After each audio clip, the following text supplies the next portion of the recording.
শয়তানির সর্বোচ্চ মাত্রা বুঝি একেই বলে, যার যাই হোক আমার মজা করা চাই। তাই তো চলন্ত ট্রেনে যাত্রীদের ভিজিয়ে দিতে এত আয়োজন। সামাজিক যোগাযোগ মাধ্যমে ছড়িয়ে পড়া ভিডিওতে দেখা যায় কয়েক যুবক রেলওয়ে ব্রিজের নিচের একটি অগভীর খালে মোটর সাইকেল স্টার্ট করে চাকা দিয়ে পানি ছিটিয়ে দিচ্ছেন।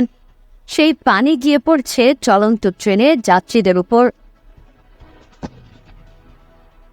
বিপজ্জনক প্রাঙ্ক করতে গিয়ে সামাজিক যোগাযোগ মাধ্যমে ব্যাপক সমালোচনার মুখে পড়েছেন পাকিস্তানি এই কয়েক যুবক। তবে এই মজা বেশিক্ষণ চালিয়ে যেতে পারেননি তারা। তাদেরকে অবাক করে দিয়ে হুট করে থেমে যায় চলন্ত সেই ট্রেন।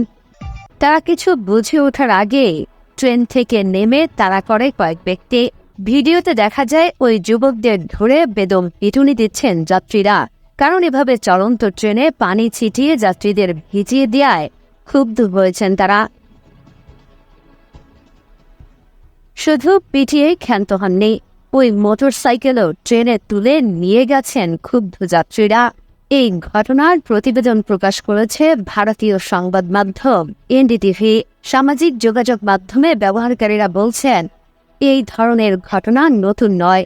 প্রাণ বা মজা করার নামে এই ধরনের অদ্ভুত কাণ্ড ঘটিয়ে যাচ্ছেন বারংবার। পাকিস্তান ছাড়াও ভারত, বাংলাদেশেও ছড়িয়ে পড়েছে এ ধরনের ভিডিও করার প্রবণতা। এতে বেকায়দায় পড়ছেন পথচারী কিংবা আশপাশের মানুষ।